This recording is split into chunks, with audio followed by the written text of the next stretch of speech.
All right, so for our first module, we'll be talking about introduction to computer systems architecture. So first, I'll be discussing to you these items, like the history of computers, the evolution of two computer families, and the issue of performance balancing.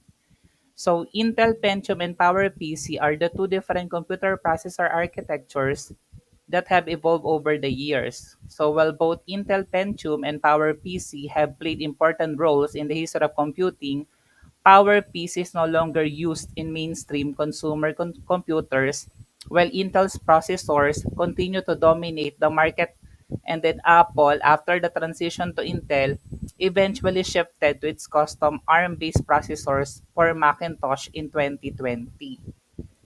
So here's the table for the history of computers, from 1946 to 1957 for the vacuum tube, down to dates 1991 for the large scale integration.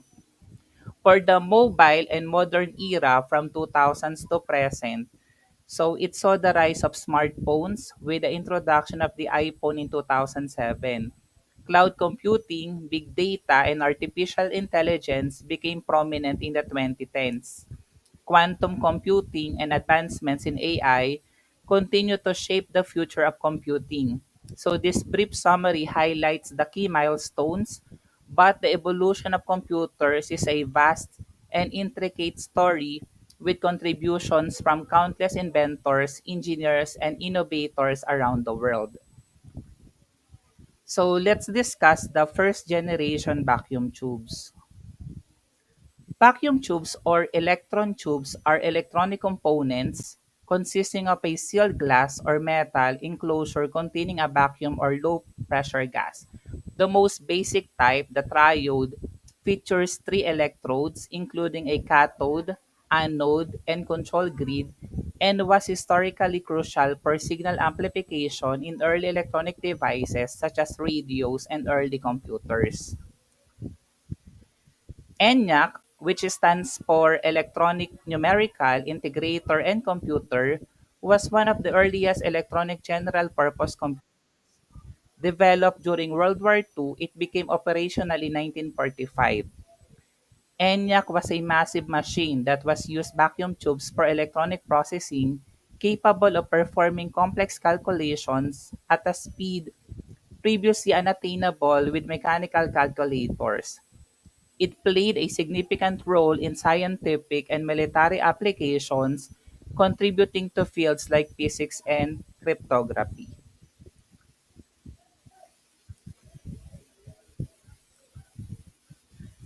As per the stored program concept, it refers to computer architecture where both the program instructions and the data needed for processing are stored in the computer's memory. In other words, the instructions that tell the computer what to do and the data on which it operates are stored together in the same memory system. The von Neumann architecture, proposed by mathematician and physicist John von Neumann in the 1940s, is a classic example of a stored program computer architecture. In this architecture, both program instructions and data are stored in the same memory space, and the central processing unit, or the CPU, fetches and executes instructions sequentially. The IAS, or the Institute for Advanced Study Computer, refers to a pioneering electronic computer designed and built at the Institute for Advanced Study in Princeton, New Jersey during the late 1940s. So this computer was conceived by mathematician John von Neumann, and it exemplified the stored program architecture, a groundbreaking concept in computing. It featured a central processing unit that could execute stored instructions and process data stored in the same memory. This architecture allowed for greater flexibility in programming and laid the foundation for modern computer design.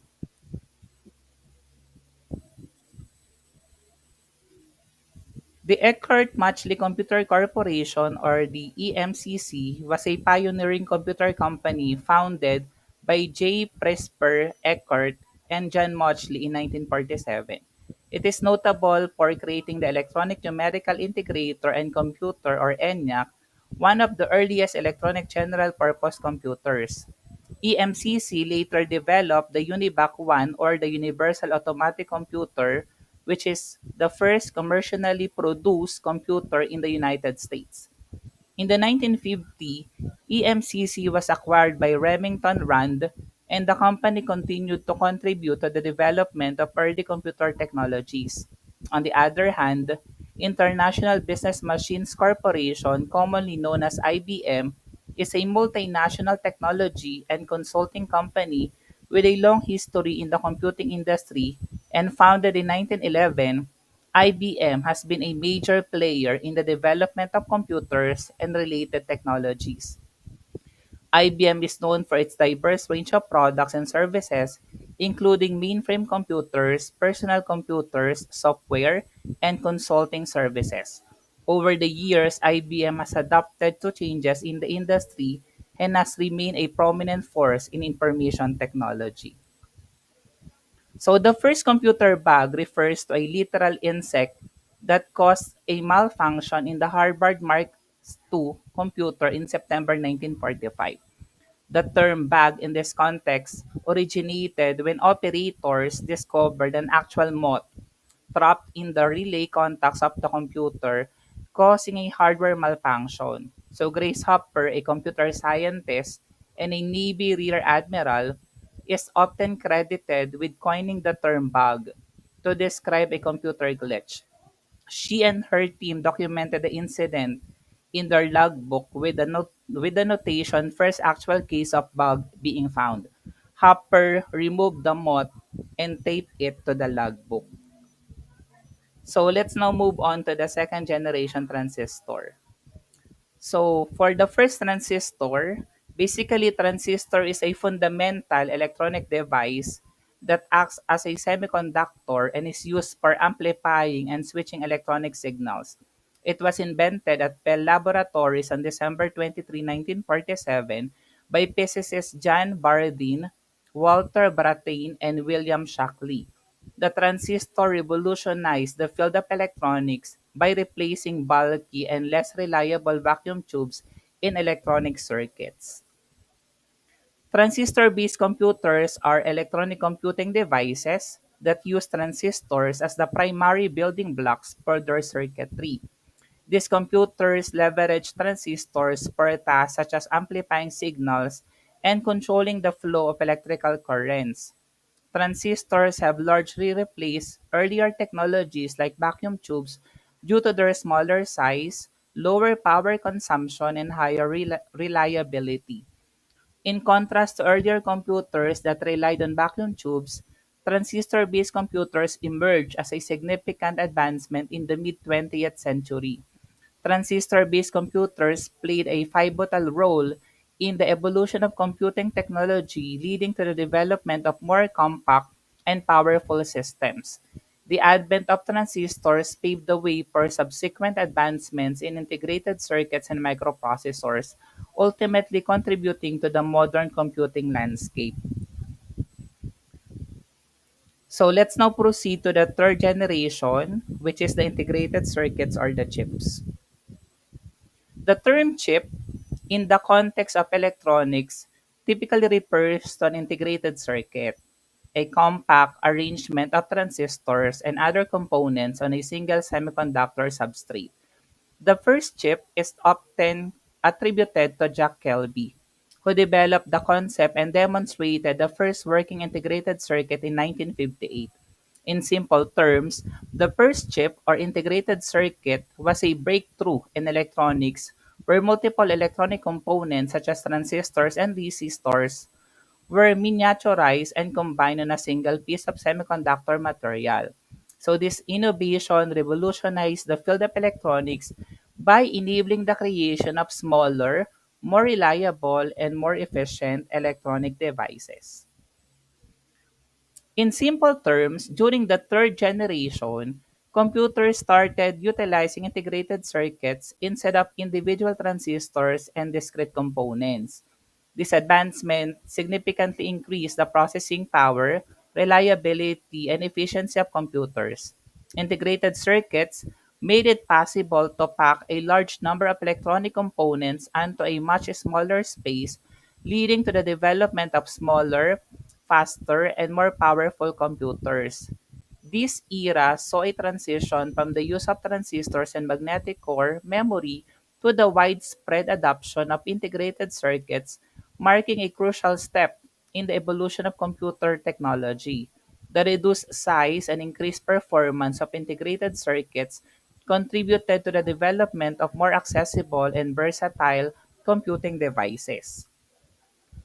Moore's Law is the author of the so-called Moore's Law from Gordon Moore.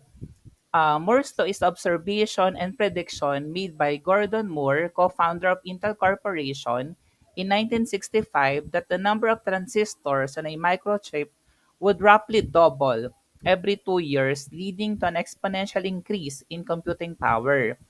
The simpler terms or in simpler terms rather, Moore's law suggests that the processing capabilities of computer chips, such as microprocessors, tend to double approximately every 2 years, resulting in more powerful and efficient electronic devices over time. This observation was held true for several decades, driving advancements in technology and contributing to the development of increasingly powerful and compact electronic devices. While the pace of doubling may vary, Moore's law has been a guiding principle for the semiconductor industry, influencing the design and manufacturing of integrated circuits. It highlights the rapid pace of innovation in the field of electronics and has played a significant role in shaping the trajectory of computing technology. The third generation of computers, which emerged in the 1960s and continued until the 1970s, featured advancements such as the use of integrated circuits. These computers of the third generation mark a transition from discrete transistors to integrated circuits, resulting into more powerful, smaller, and more reliable computing systems. The era also witnessed the increased use of high-level programming languages and the development of operating systems, contributing to the broader accessibility and usability of computers. The DEC-PDP-9, introduced in 1964 by the Digital Equipment Corporation or the DEC, was one of the earliest and most successful mini-computers of the third generation. The PDP-8 is often considered a landmark in computer history due to its compact size, affordability, and versatility. The DEC-PDP-8 was a microcomputer that gained popularity in the mid-1960s. It featured a compact design, used integrated circuits, and was known for its relatively low cost. So let's now proceed to the evolution of the two computer families. The Intel Pentium is a brand of microprocessors developed and produced by Intel Corporation, a leading semiconductor manufacturer. The Pentium series has undergone several generations of evolution, each marked by improvements in performance, efficiency, and technological advancements. The Intel Pentium is a family of microprocessors introduced by Intel. It has undergone multiple generations, each representing a new iteration with improved performance and features. Over the years, advancements in architecture, manufacturing processes, and technological innovations have been incorporated into successive Pentium of generations, contributing to the overall progress of computing capabilities in personal computers and other devices. Intel periodically releases new generations of processors, including Pentium models. As of recent years, Intel has focused more on its Core series for higher performance computing, and the Pentium series tends to be associated with budget-friendly and entry-level processors. On the other hand, the PowerPC performance optimization with enhanced RISC performance computing architecture is a type of microprocessor instruction set architecture developed by AIM or Apple, IBM, and Motorola Alliance. Initially designed as a collaborative effort among these companies, the PowerPC architecture has undergone several generations of evolution. The PowerPC architecture is a family of microprocessor designs initially created by the collaboration of Apple, IBM, and Motorola. Over time, PowerPC has evolved through various generations, incorporating advancements in performance, efficiency, and technology.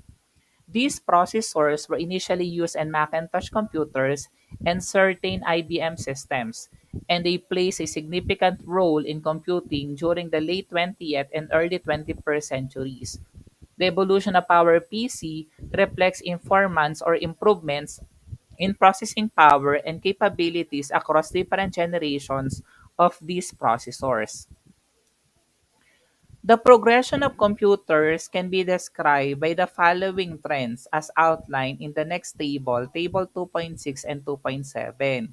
In simple terms, computers have evolved by becoming faster, more compact due to smaller components, capable of storing and processing larger amounts of data in memory, and with improved communication abilities for seamless interaction with external devices. These trends collectively contribute to the overall advancement and increased performance of computer systems over time. So the items discussed in the table are the following. So the growing processor speed.